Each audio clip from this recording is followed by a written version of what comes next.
The morning sun cast long shadows across Fort Clearwater, a modest military installation nestled in the heart of rural Nebraska. The year was 1995, and Captain Sarah Chen stood in the kitchen of the officers' mess hall, watching her crew prepare for another day of service. At 38 years old, she had dedicated 17 years to the United States Army, yet most people still saw her as someone's assistant rather than the commanding officer of the entire food service operation. Sarah had been born in Sacramento to immigrant parents who came to America with nothing but determination. Her mother worked in restaurants her whole life, and her father labored in construction. They taught Sarah that hard work was the only path forward, that excellence was a choice, and that nobody could diminish you unless you allowed them to. Sarah took these lessons to heart.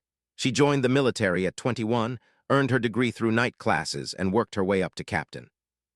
It was no small feat for an Asian American woman in the military during the 1980s and 1990s. But Fort Clearwater was different from anywhere she had served before. The base commander, Colonel Marcus Whitfield, was an old-school officer who believed in traditional hierarchies.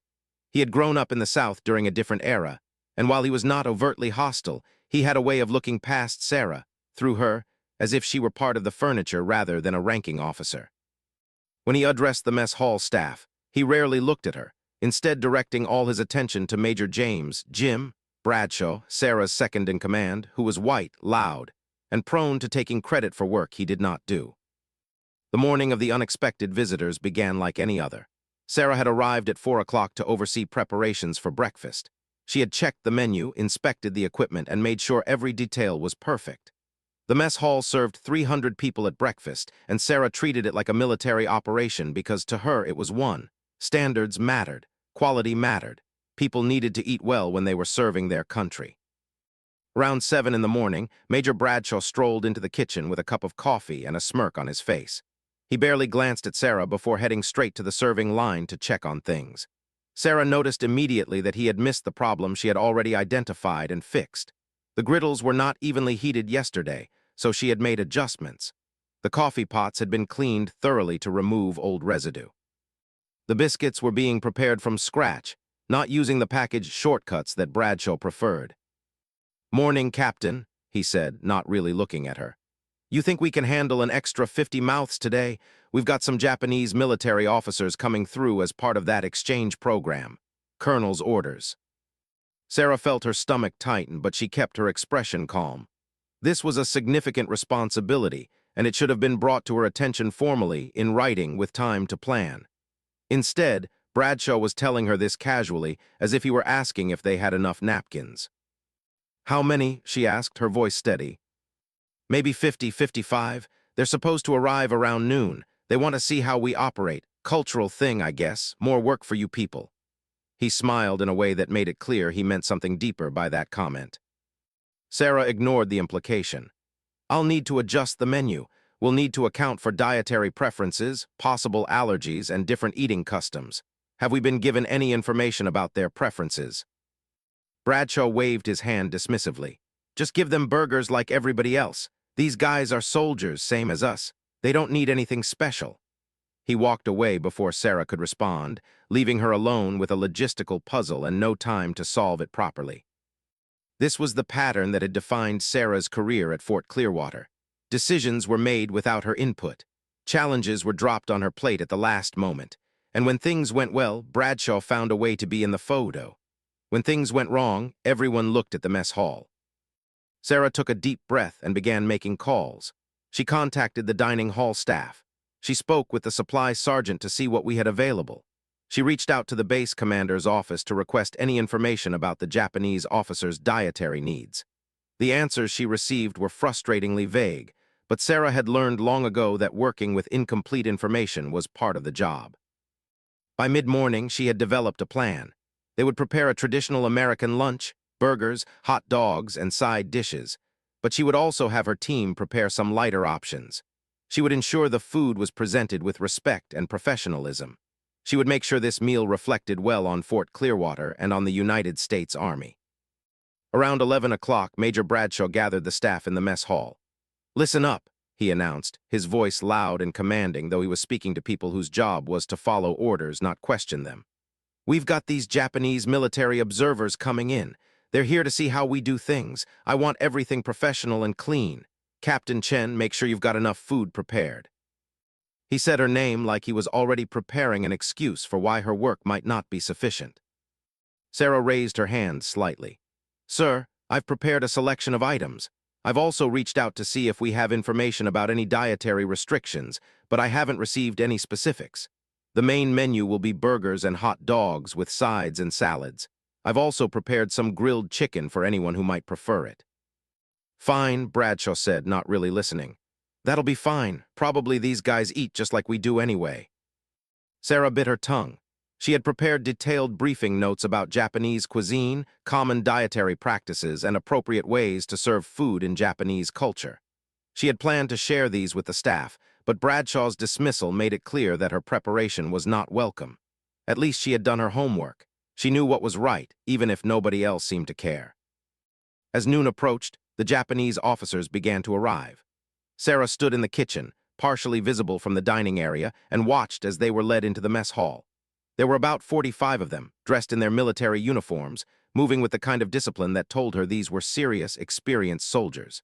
Their commander, a tall man with a weathered face and intelligent eyes, seemed to survey the space with the careful attention of someone assessing an operation. Major Bradshaw stepped forward to greet them, his smile broad and his hand extended. He launched into a welcoming speech about American military pride and excellence, but what Sarah noticed was that he was taking all the credit for the operation. He gestured toward the serving line as if he had personally designed it. He spoke about his food service as if he had anything to do with the menus or the execution. Sarah watched from her position unseen as the Japanese officers and soldiers moved through the line. She saw their faces as they encountered the food. Some of them seemed confused. Some seemed disappointed.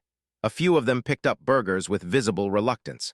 They were far from home, trying to bridge a cultural gap, and they were being offered mass-produced food that had nothing to do with respect or understanding.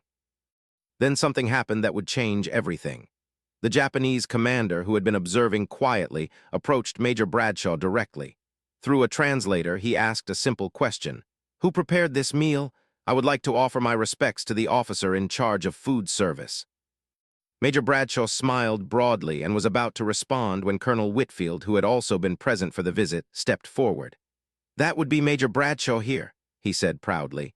"Best food service operation we have." The Japanese commander tilted his head slightly, a gesture that suggested polite skepticism.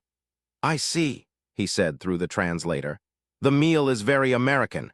I wonder if the person who prepared it would be willing to speak with us about the choices they made." This was the moment that could have changed things. This was the moment when someone could have stepped forward and given credit where it was due. But instead, there was silence. Colonel Whitfield looked at Major Bradshaw. Bradshaw looked around the dining room, his eyes sliding past the kitchen window where Sarah stood watching. "I think what the commander means," Bradshaw said smoothly, "is that he'd like to commend our operation here. The food service is a crucial part of military readiness, and we take great pride in." "No," the Japanese commander interrupted gently. "I am asking specifically, who made these choices, who decided what we would eat? I want to know." Sarah felt her heart pounding. She could feel the moment expanding around her, the weight of the decision she was facing. She could stay in the kitchen. She could let Bradshaw take the credit, or she could step forward and claim responsibility for her work. She took off her apron and walked out into the dining room. Every head turned toward her. Bradshaw's face went pale with anger. Colonel Whitfield looked confused, as if unsure who this woman was. The Japanese commander's eyes lit up with what looked like recognition and respect. "I'm Captain Sarah Chen," she said, her voice steady and clear. "I'm the commanding officer of food service operations at Fort Clearwater. I prepared this meal, and I'm happy to answer any questions about the decisions we made." The Japanese commander stood and bowed slightly. "Captain Chen," he said through the translator, "I am Colonel Takeshi Yamamoto of the Japan Self-Defense Forces. I would very much like to speak with you about your culinary philosophy." In that moment, standing in the dining room of Fort Clearwater, with Major Bradshaw's face turning red and Colonel Whitfield's expression shifting from confusion to something like recognition, Sarah stepped into the light. She had spent years being invisible, being overlooked, being dismissed. But she had not stopped working. She had not stopped being excellent. And now, finally, someone was asking her to be seen. Colonel Yamamoto's interest in Sarah began something that would unfold over the next several weeks. But in this first moment, all she knew was that she was tired of being invisible, and she was done apologizing for being excellent. The conversation between Captain Sarah Chen and Colonel Takeshi Yamamoto lasted for 45 minutes. They sat in a small office adjacent to the dining hall, speaking through a translator who struggled occasionally with the nuances of what they were discussing. But the substance of their talk was clear. Sarah had thought carefully about food service as a form of respect, as a reflection of military values, and as something that mattered more than people typically acknowledged. Colonel Yamamoto asked her why she had prepared chicken as an alternative when she had not received specific information about dietary needs. Sarah explained that in Japanese cuisine and culture, fish and chicken were often more central than red meat, and while she could not serve traditional Japanese food, she wanted to show respect by offering options. She had also researched common dietary practices to anticipate possible needs. "You understood," Yamamoto said through the translator. "That food is a form of communication." "Yes," Sarah said simply. "When you feed someone, you're telling them you understand them, or you're telling them you don't care enough to try." Yamamoto nodded slowly. "This is wisdom I did not expect to find in a mess hall in Nebraska." When Sarah finally returned to the kitchen, she found it in chaos. Major Bradshaw was furious. He was packing back and forth, giving orders that contradicted each other, and blaming Sarah for stepping out of line by speaking to the Japanese commander without permission. In his mind, she had embarrassed him, undermined his authority, and made him look bad in front of visiting officers. "You don't speak to foreign dignitaries without going through your chain of command," Bradshaw said, his voice loud enough that everyone in the kitchen could hear him. "You don't make decisions about how this base operates without asking permission first. You work for me, Captain, and frankly, I'm wondering if you have the temperament to handle this position." Sarah had heard variations of this theme before. She was aggressive. She was not a team player. She was too ambitious. She thought she was better than everyone else.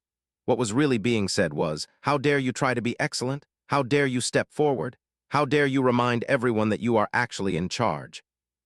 But this time, something was different. The Japanese visitors were still on the base for another week. Before they left, Colonel Yamamoto requested a follow-up meeting with Sarah. They spoke again, this time about military operations, about leadership, and about the challenges of serving in an institution that did not always see you clearly.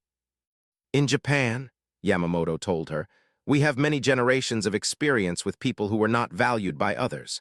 We learned that our value does not depend on what others see. It depends on what we know to be true about ourselves." Sarah listened carefully. She understood that Yamamoto was speaking from experience, speaking from a place of understanding that transcended language and nationality. Before the Japanese delegation left Fort Clearwater, Yamamoto asked to meet with Colonel Whitfield.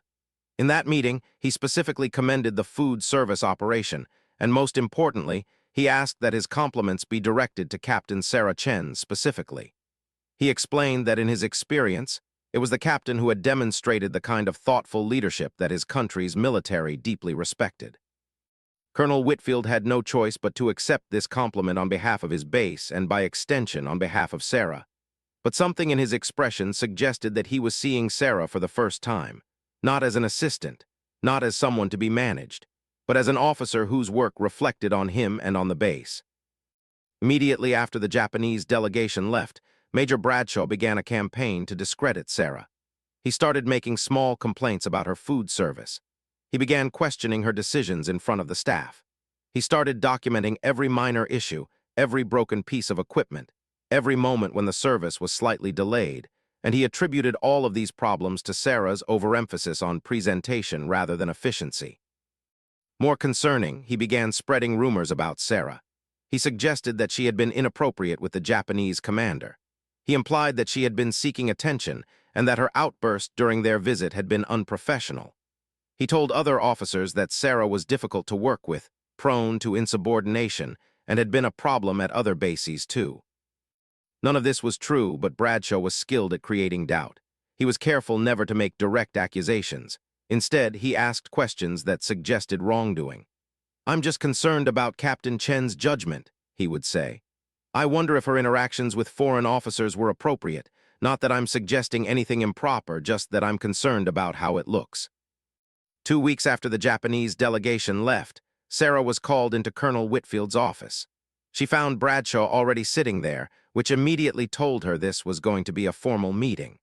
Whitfield looked uncomfortable, like a man who was being forced to do something he did not particularly want to do.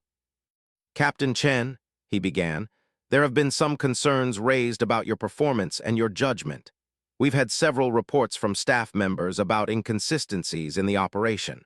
We've also had some questions about the appropriateness of your interactions with the Japanese delegation." Sarah's heart sank. She knew exactly what was happening. Bradshaw had poisoned the well. He had taken her moment of visibility and transformed it into a liability. "Sir," Sarah said, keeping her voice calm, "I would like to know specifically what concerns have been raised. I believe my performance has been exemplary. As for my interactions with the Japanese officers, I was responding to a direct question from their commanding officer. I don't believe I acted inappropriately in any way." "That's just it," Major Bradshaw interjected smoothly. "You responded without consulting your chain of command. You made decisions about how the base food service was represented without approval. You essentially took it upon yourself to be the voice of this operation without authorization." "I am the commanding officer of food service," Sarah said, her voice still controlled but with an edge now. "My responsibility is to ensure the operation runs smoothly and professionally. When Colonel Yamamoto asked to speak with whoever made decisions about the meal, I had an obligation to answer that question honestly." Colonel Whitfield rubbed his temple. "Captain Chen, I'm going to be direct. I've received some reports that concern me. I need you to understand that while your work has been good, there have been questions raised about your judgment. I'm not making any determinations right now, but I do think it would be wise for you to keep a very low profile for the next few weeks while we sort through some of these concerns." What Colonel Whitfield was really saying was, be invisible again. Stop making waves. Stop being excellent in visible ways. In other words, go back to being the invisible woman. Sarah felt something harden inside her. Not anger exactly, though there was anger. It was something deeper, a resolve. She had spent her whole career trying to be above reproach, trying to be so good that no one could say anything negative about her. And what had it gotten her? A career of being overlooked by people like Bradshaw, people who did half the work and took twice the credit. "I understand," Sarah said, her voice steady. "Sir, I would like to formally request that any concerns be documented in writing. I would like to know specifically what reports have been made about my performance, and I would like the opportunity to respond to those reports. If my judgment is being questioned, I believe I have the right to know why and to provide my perspective." This request made Colonel Whitfield visibly uncomfortable. It was the request of someone who understood her rights, who was prepared to stand up for herself, and who was not going to quietly accept dismissal. "That won't be necessary," Whitfield said quickly. "This is just a matter of us making sure everything is understood clearly. You continue to do your job, we'll monitor the situation. That will be all, Captain." Sarah stood and left the office. As she was leaving, she could hear Bradshaw beginning to talk to Whitfield in a lower voice, continuing his campaign of insinuation and doubt. Back in the kitchen, Sarah found her team had heard rumors about the meeting. They looked at her with concern and confusion. They knew Sarah was a good officer. They had worked with her long enough to understand her standards and her integrity. But they also knew how military operations worked.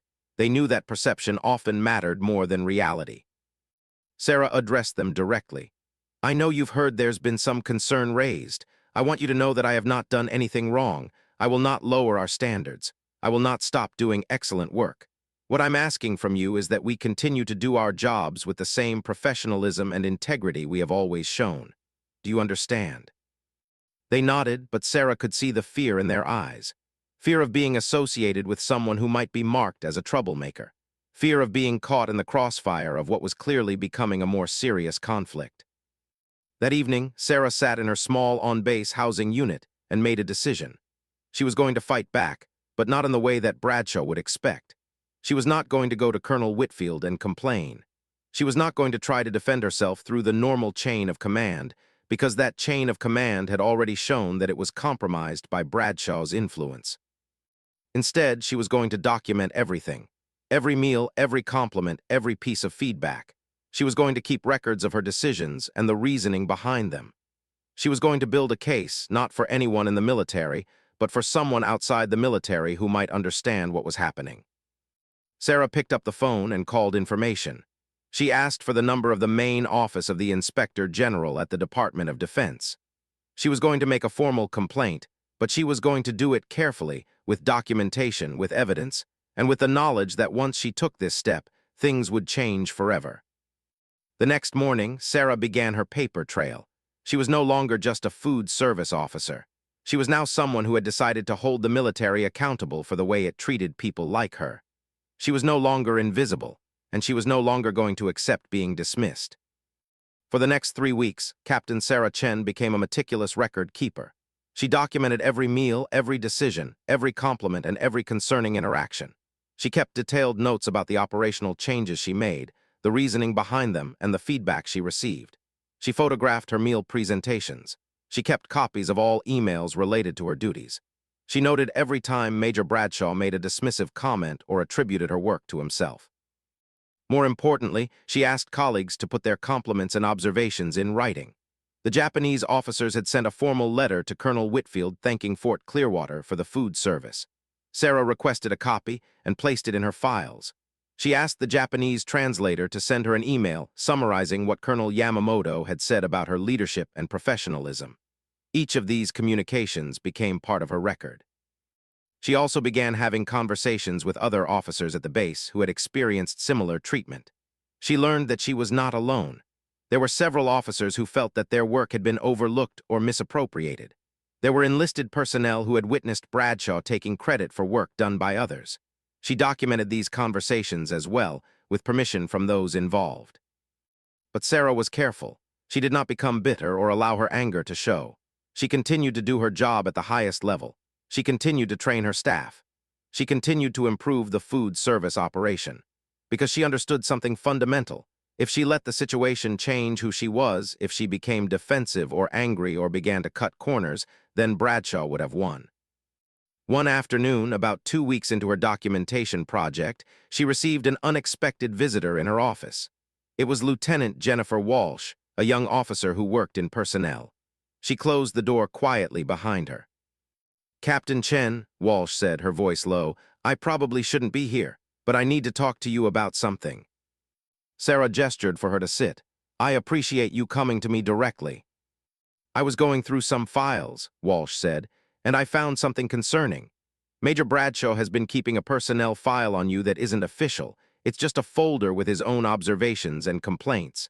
Some of this stuff is really unfair, and some of it is factually incorrect. I wanted you to know." Sarah's heart began to race, but she kept her expression calm. "Did you look at what was in the file?" "I did. I know I shouldn't have, but I did because it seemed off. There are notes about your interaction with the Japanese commander that basically suggest you were seeking personal attention.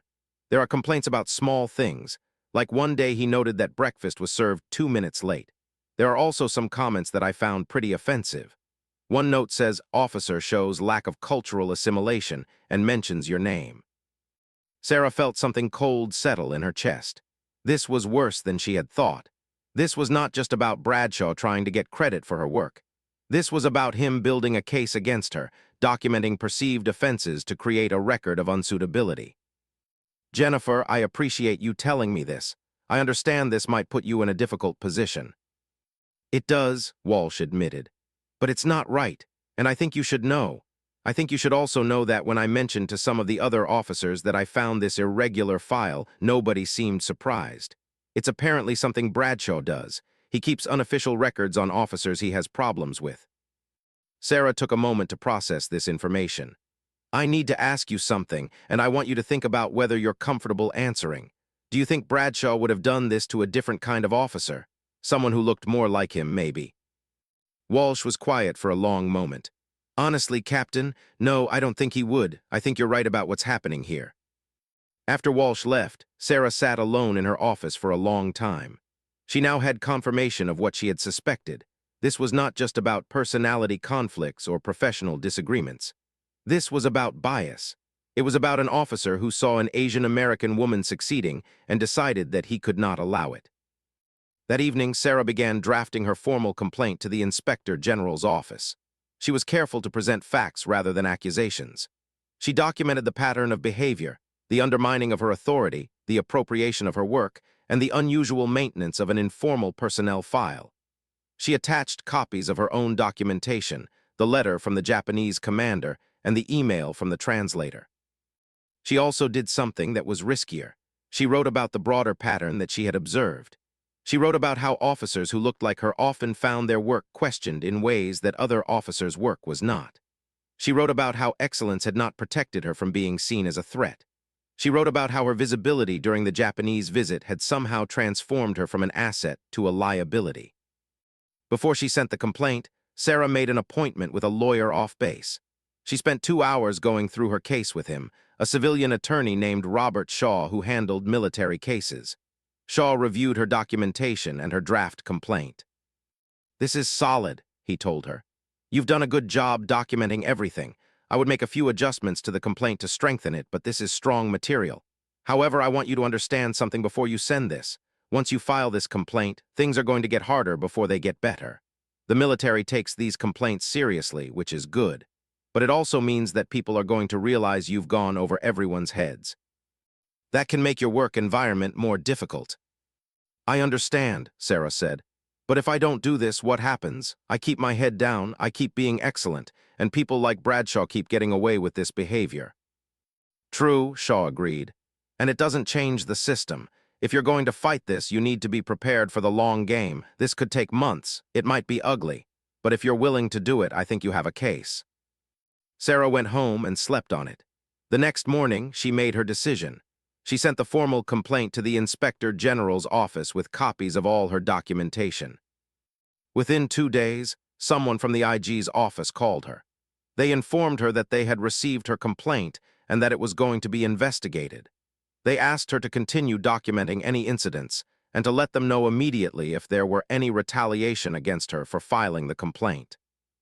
Sarah waited for something to happen, but for the first week nothing did. The base seemed to operate normally. Major Bradshaw did not treat her any differently. Colonel Whitfield did not say anything to her. It was the calm before the storm. The storm hit during the second week. Sarah was called to Colonel Whitfield's office, and this time there was a new person present, Colonel Stephen Harris from the Inspector General's office. Colonel Harris was an older man, probably in his late 50s, with gray hair and the bearing of someone who had spent decades investigating military matters. "Captain Chen," Colonel Whitfield began, clearly uncomfortable, "we've received an investigation request regarding your recent complaint. Colonel Harris is here to conduct a preliminary inquiry into the allegations you've made." "I understand," Sarah said. For the next hour, Colonel Harris asked her detailed questions about her complaint. He asked about specific incidents, about the maintenance of the unofficial file, about her interactions with Major Bradshaw. He asked about her work and about her perception of how she had been treated at Fort Clearwater. What struck Sarah most was how seriously he took her. He was not dismissive. He was not trying to minimize her concerns.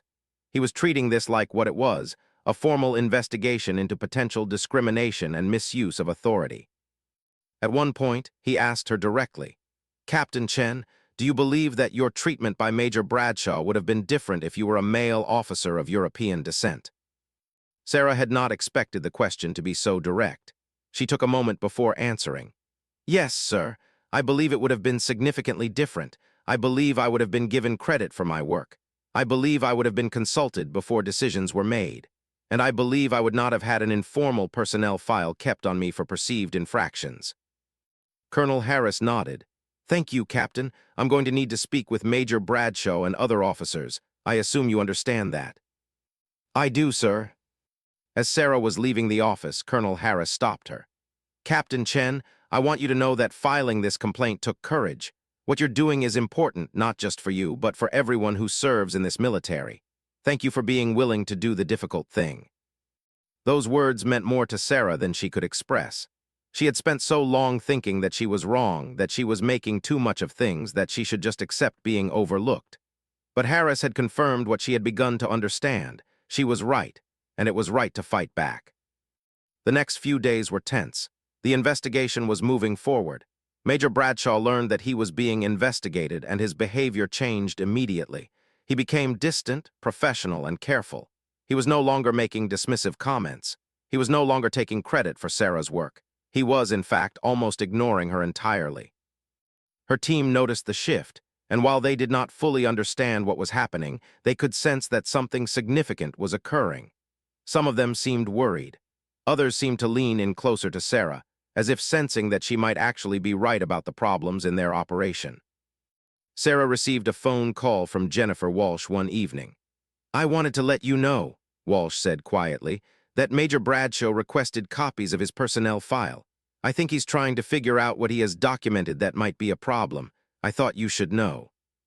Sarah thanked her for the information and understood what it meant. Bradshaw was getting nervous. The investigation was working. And now came the critical phase, the phase where everything could change, either for better or for worse. Colonel Stephen Harris moved through Fort Clearwater like a man on a mission. Over the course of 2 weeks, he conducted interviews with dozens of officers and enlisted personnel. He requested access to official personnel files, email records, and meal service reports dating back over a year. He observed the mess hall operations in detail, watching how decisions were made and how credit was distributed. He also did something that was particularly important. He spoke with people who had served under Major Bradshaw in previous postings. Through official channels, he requested information about Bradshaw's history, about any previous complaints, about patterns of behavior that might be relevant to the current investigation. What Colonel Harris discovered confirmed Sarah's suspicions, but also revealed that the problem was much bigger than just one officer or one situation. There was a pattern. In 3 previous postings, Bradshaw had received complaints from officers under his command, most of them women, most of them minorities, who reported that their work had been undermined or appropriated. In one case, a female officer had left the military specifically because of the treatment she received from Bradshaw. In another case, a complaint had been filed, but then quietly dropped after Bradshaw's superior officer had been transferred. What Colonel Harris also discovered was that the unofficial personnel file that Bradshaw had kept on Sarah was not an isolated incident. He had similar files on other officers. When confronted about this during his interview, Bradshaw claimed that he was simply maintaining personal notes to help him manage his personnel more effectively. Colonel Harris was not convinced. But here is where the investigation hit a critical point.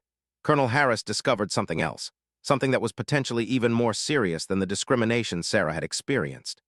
Through a series of interviews and document reviews, he found evidence that Major Bradshaw had been falsifying meal service records. He had been submitting reports that inflated numbers of meals served and increased the budget allocations for the food service department beyond what was actually needed. He had then been quietly using the excess funding to purchase items for his personal use, and to pay for off-base dinners that he attributed to military operations. In other words, Major Bradshaw was not just treating Sarah unfairly, he was committing fraud. Colonel Harris called Sarah into his temporary office on the base.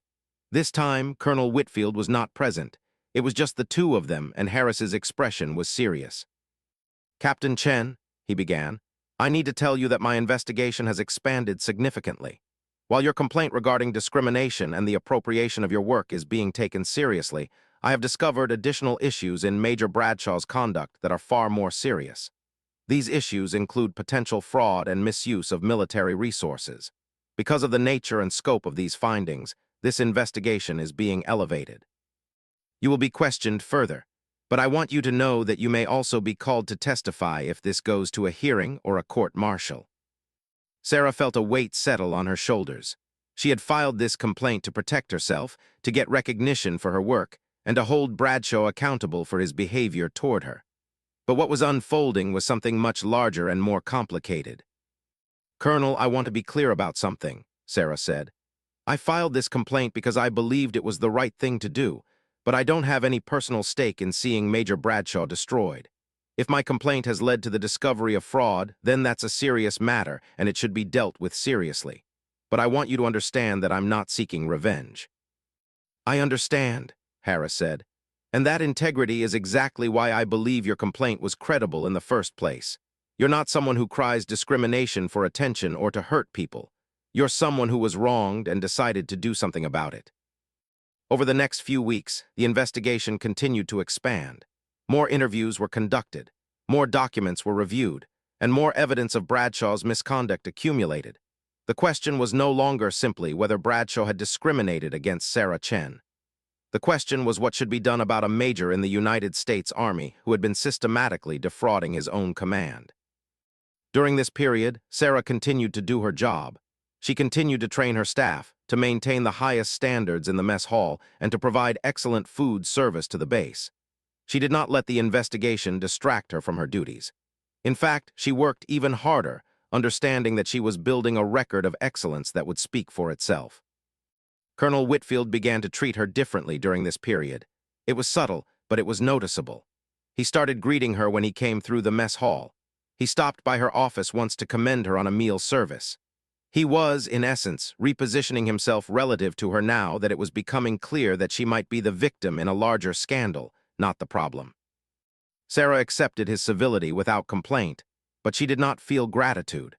She understood that he was adjusting his approach based on changing circumstances, not because he had suddenly realized he should have been treating her fairly all along. Then something unexpected happened. Colonel Harris informed Sarah that Major Bradshaw had requested a meeting with him and wanted Sarah to be present. Sarah agreed, unsure what to expect. When she arrived at the meeting, she found Major Bradshaw sitting across from Colonel Harris, and his expression was a mixture of anger, resignation, and something else, perhaps shame. "Captain Chen," Colonel Harris began, "Major Bradshaw has something he would like to say to you." There was a long silence. Bradshaw did not want to say anything. He clearly resented being forced into this situation, but he was in a position where he had no choice. I apologize," Bradshaw said, the words seeming to pain him. "I did not treat you fairly. I should have given you credit for the work you did with the Japanese delegation. I was wrong to suggest that your conduct was inappropriate, and I was wrong to maintain an unofficial file on your personnel record." It was not much of an apology. It was clearly something he had been forced to say, but it was something. "Thank you," Sarah said, her voice neutral.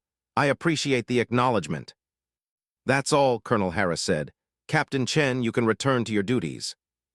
As Sarah was leaving, she heard Colonel Harris say to Major Bradshaw, "Now, let's talk about these budget discrepancies."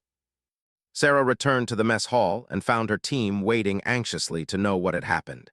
She gave them only the most basic information. The investigation was ongoing, everything was being handled appropriately, and they should continue to focus on doing excellent work. But privately, Sarah understood that this investigation had become about much more than her personal vindication. It had become about institutional accountability. And while she was not seeking revenge against Bradshaw, she also knew that allowing him to continue his behavior unchecked would have meant allowing him to harm others the way he had harmed her. The final piece of the investigation puzzle came when Colonel Harris requested access to Major Bradshaw's email records going back 2 years. In those emails, Harris found documented evidence of Bradshaw's discriminatory attitudes and his intention to undermine officers who he viewed as threats. He also found the fraud trail, emails about purchasing personal items through military supply accounts, communications about disguising personal expenses as base operations. By the end of the 4th week of the investigation, Colonel Harris had enough evidence to recommend formal charges against Major Bradshaw for fraud, misuse of military resources, and creating a hostile work environment based on discrimination. A court-martial was scheduled for 2 months later. Immediately after this recommendation was made, Colonel Whitfield called Sarah into his office. This time, he seemed genuinely uncomfortable in a way that suggested he was seeing her clearly for perhaps the first time. "Captain Chen," he said, "I owe you an apology. I should have listened to your concerns more carefully. I should have been more attentive to what was happening in my own command. You have conducted yourself with integrity throughout this process, and that integrity is exactly what the military needs from its officers. I would like to officially commend you for coming forward and for continuing to do excellent work even when you were being treated unfairly." Sarah accepted the apology with grace, but she felt no particular warmth toward Colonel Whitfield. An apology after you have been vindicated was not the same as doing the right thing in the moment. "Thank you, sir," she said. "I appreciate the recognition. I'm committed to continuing to lead the food service operation with the same standards I have always maintained." "I know you are," Whitfield said, "and I intend to make sure that everyone at this base understands the caliber of officer that you are." Sarah left his office knowing that her career at Fort Clearwater had just undergone a fundamental transformation. She was no longer invisible. She was no longer being overlooked. She was now recognized as an officer of integrity who had been wronged, but who had handled that wrong with professionalism and courage. But the journey was not over. The court-martial was still to come. And with it would come the question of whether justice would actually be served, or whether the military would find a way to minimize the scandal and move on. The court-martial of Major James Bradshaw began on a cold February morning, 2 months after Colonel Harris had completed his investigation. The proceedings were held at a military courthouse located about 40 miles from Fort Clearwater, and they were open to observers, which meant that journalists from the local press were present. The case had drawn media attention because it touched on issues of discrimination, fraud, and institutional accountability, all topics that military leadership was increasingly concerned about in the mid-1990s. Sarah was called as a witness on the first day. She walked into the courtroom and was struck by how formal and serious everything felt. Major Bradshaw sat at the defense table in his uniform, looking like he was somehow the victim rather than the person being tried for misconduct. A military judge presided, and there were prosecutors and defense attorneys on both sides. The prosecutor began by having Sarah walk through her experience at Fort Clearwater. He asked her to describe her role, her responsibilities, and the quality of her work. He had her explain the Japanese delegation visit and how she had prepared for it. Then he asked her about the aftermath. Sarah spoke clearly and factually. She described how Major Bradshaw had initially credited her work to himself. She explained how she had stepped forward when asked directly by the Japanese commander. And she detailed what had happened after that: the sudden shift to criticism, the conversation with Colonel Whitfield, and eventually her awareness that there was an unofficial personnel file being kept on her that was unfair and inaccurate. When the prosecutor asked her directly whether she believed she had been discriminated against, Sarah paused before answering. "I believe," she said carefully, "that I was treated differently than I believe a similarly situated male officer would have been treated. I believe that my work was undervalued, that my contributions were appropriated, and that when I stepped forward to take responsibility for my work, I was punished for it rather than praised. Whether that constitutes discrimination in the legal sense, I cannot say. But I believe that the pattern of behavior toward me was different from how I have seen other officers treated." The defense attorney stood for cross-examination, and his approach was to try to paint Sarah as someone who was oversensitive, who had misinterpreted Bradshaw's actions, and who was exaggerating her grievances. He asked her leading questions designed to suggest that she had been the one at fault. He suggested that she had overstepped her bounds by speaking to the Japanese commander without asking permission. He implied that she was ambitious and seeking attention. But Sarah had been prepared for this. She answered each question calmly and factually. She did not become defensive.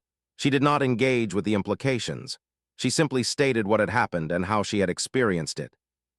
After Sarah's testimony, the prosecution called other witnesses. Jennifer Walsh testified about finding the unofficial personnel file. Other officers testified about times they had observed Bradshaw taking credit for work done by subordinates. Members of Sarah's food service team testified about the quality of her leadership and about how the mess hall operation had improved under her command. But the most compelling testimony came from officers who had served under Major Bradshaw at his previous postings. A female lieutenant named Maria Rodriguez described how Bradshaw had systematically undermined her work at their previous assignment and how she had ultimately decided to leave the military because of the treatment she received. Her testimony was powerful because it established that this was not an isolated incident with Sarah, but rather a pattern of behavior. The prosecution also presented the evidence of fraud.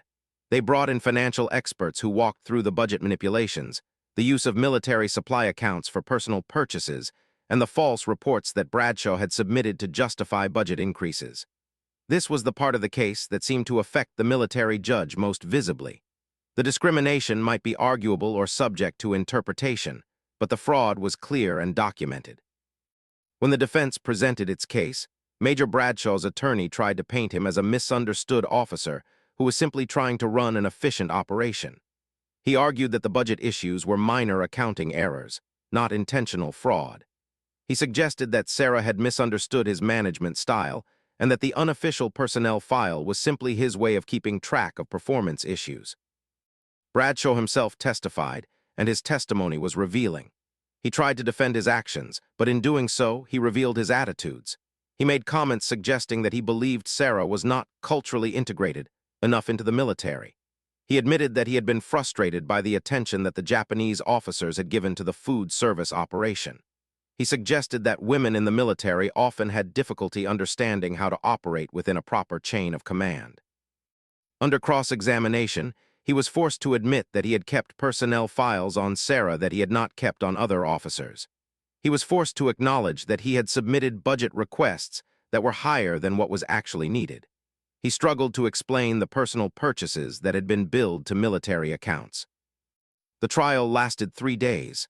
The arguments were presented, and then the military judge retired to consider the verdict. Everyone waited. When the judge returned, the courtroom fell silent.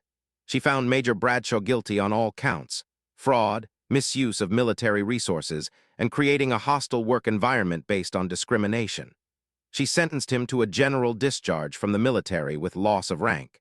She also ordered restitution for the fraudulent expenses and recommended that he never be employed in a position of authority again. The judge made a statement from the bench that would be quoted in every news report the next day. She said, "This court has found that Major Bradshaw not only defrauded the military of funds and resources, but that he systematically discriminated against officers under his command based on their ethnicity and gender. The military is strengthened by diversity, and it is weakened by men who cannot accept that diversity." Major Bradshaw's conduct was inexcusable, and this court hopes that his conviction sends a message throughout the military that such behavior will not be tolerated. Sarah sat in the courtroom with tears in her eyes, not from joy exactly, but from the profound sense of validation that comes from being believed, from being vindicated, from finally having the truth acknowledged in an official, undeniable way. After the hearing, journalists surrounded Sarah as she left the courthouse. She made a brief statement. "I am grateful that the military justice system took this case seriously. I did not come forward seeking revenge or wanting to harm Major Bradshaw. I came forward because I believed it was the right thing to do. I hope that this case helps create an environment where all officers can do their work without being undermined or discriminated against." Within a week, news of the court-martial had spread throughout military circles. The case became something of a talking point in discussions about diversity and discrimination in the military. Some people saw it as a victory for justice. Others saw it as an example of the military being too concerned with political correctness. But everyone saw it as a significant event. Sarah returned to Fort Clearwater, and things were different. Not everything, not immediately, but there were tangible changes. Colonel Whitfield made a point of acknowledging her leadership publicly. Her team was praised in base announcements. Officers who had previously been cool toward her now went out of their way to greet her. The kitchen staff knew that their captain had stood up for herself and had won. That knowledge changed how they worked.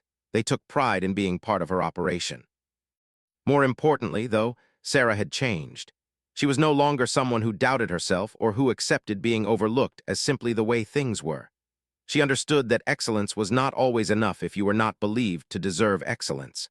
She understood that sometimes you had to stand up and claim your own worth rather than waiting for others to recognize it. But as Sarah settled back into her routine at Fort Clearwater, she did not know that the real conclusion of her story was still to come. The court-martial had been a victory, but it was not the end of her journey. Something more was waiting, something that would force her to question what she had learned and what she had fought for. 6 months after Major Bradshaw's court-martial, Sarah received a phone call from Colonel Takeshi Yamamoto. It had been nearly a year since the Japanese delegation's visit to Fort Clearwater, and Sarah was surprised to hear from him. Through a translator, Yamamoto explained that he had been following the news of her court-martial through official military channels. He was calling to offer something that he believed would interest her. "Captain Chen," Yamamoto said through the translator, "I have been reflecting on our conversation about leadership and about food service as a form of respect.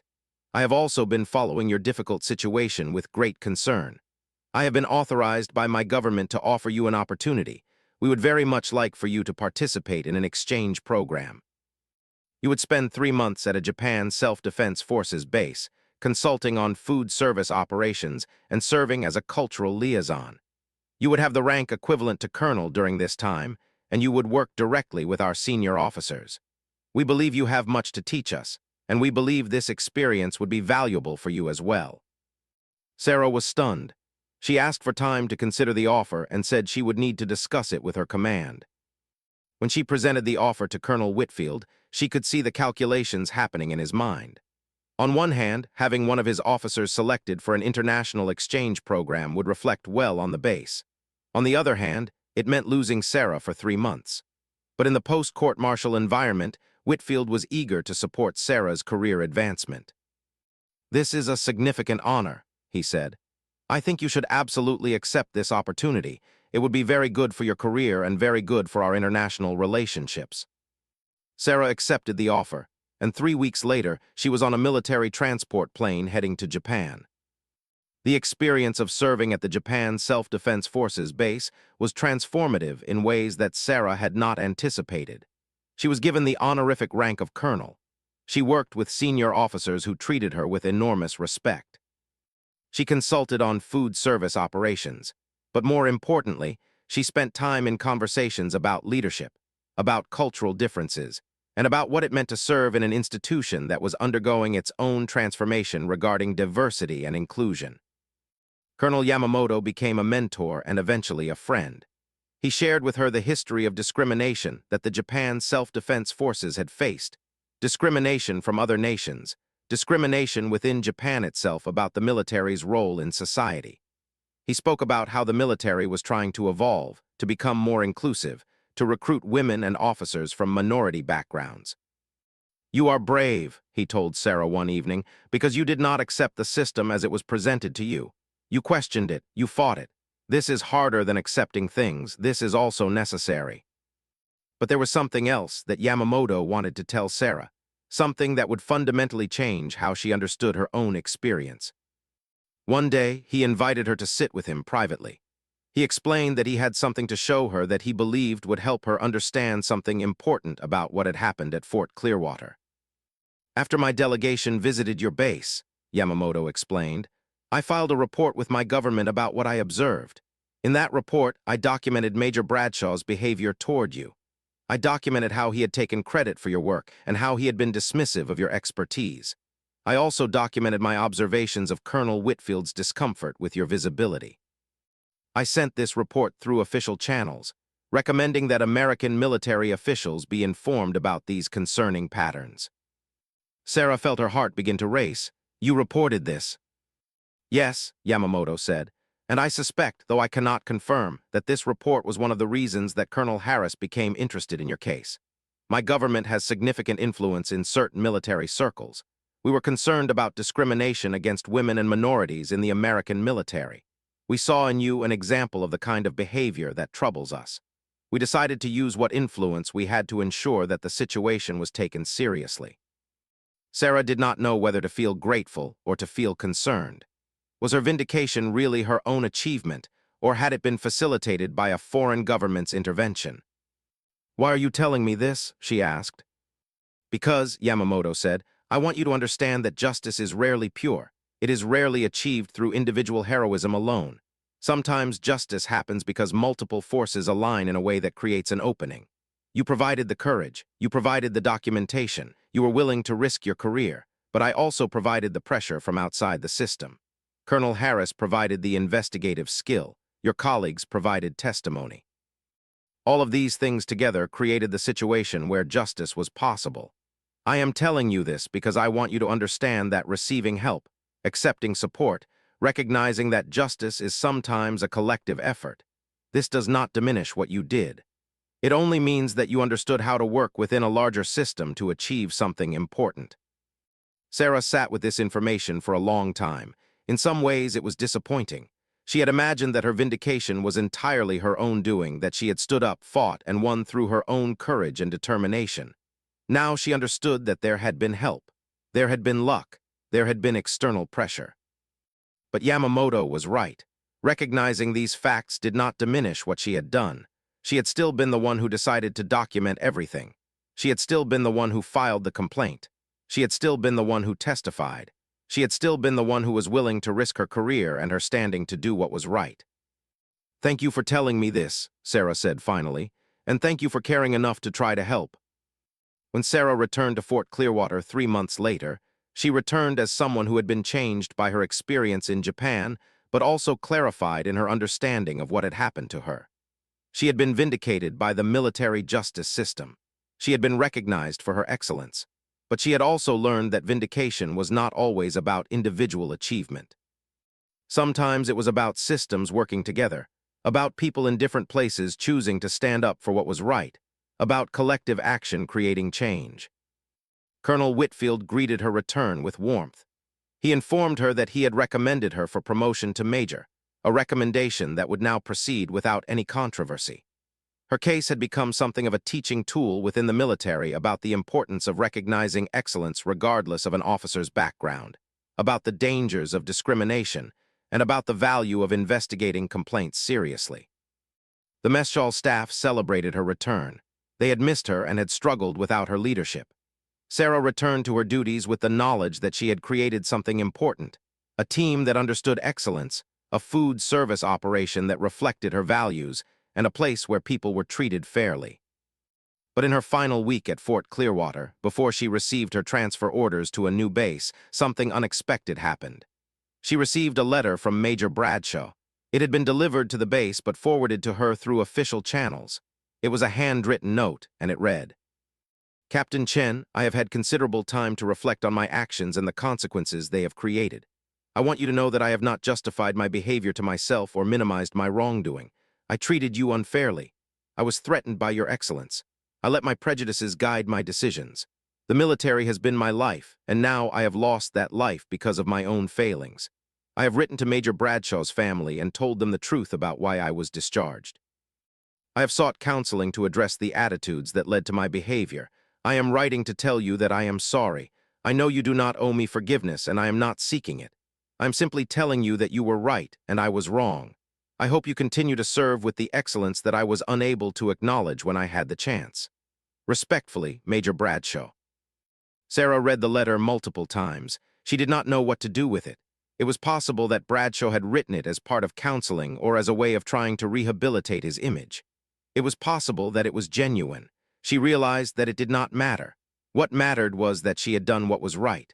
What mattered was that the system had worked, at least in this case, to hold an officer accountable for misconduct. She placed the letter in a drawer and decided not to respond. She did not need to. On her last day at Fort Clearwater, Colonel Yamamoto called her again from Japan. He had one final thing to tell her. "Captain Chen," he said, "I want you to know that my experience working with you has influenced military thinking in Japan regarding diversity and inclusion. Your story, how you were treated and how you responded, has become a case study in our own military schools. We are using your example to teach young officers about the importance of recognizing excellence wherever it comes from and about the consequences of allowing prejudice to guide their decisions. In a way, your struggle has become not just your own, but something that has had impact far beyond Fort Clearwater." Sarah felt tears again, but this time they were different. This time they were not tears of vindication, but tears of recognition that her journey, her struggle, had meaning beyond herself. She had stood up for herself, but in doing so, she had also stood up for something larger. She had contributed in some small way to change. As she drove away from Fort Clearwater for the last time, heading to her new assignment, Sarah thought about the barbed wire and burgers, about the moment when she had stepped forward to claim responsibility for her work, about the investigation that had exposed not just Bradshaw's discrimination, but also his fraud, about Colonel Yamamoto, and the unexpected help that had come from an unexpected place. She thought about invisible women and visible excellence. She thought about the cost of speaking truth and the price of silence. She thought about how justice was not always pure or simple or achieved through individual heroism alone, but sometimes it was achieved anyway. Sarah turned on the radio and heard a news report about the military's new initiatives regarding diversity and inclusion in the officer corps. She listened as a military spokesman discussed the importance of creating an environment where all officers could thrive regardless of their background. She knew that cases like hers had contributed to this conversation.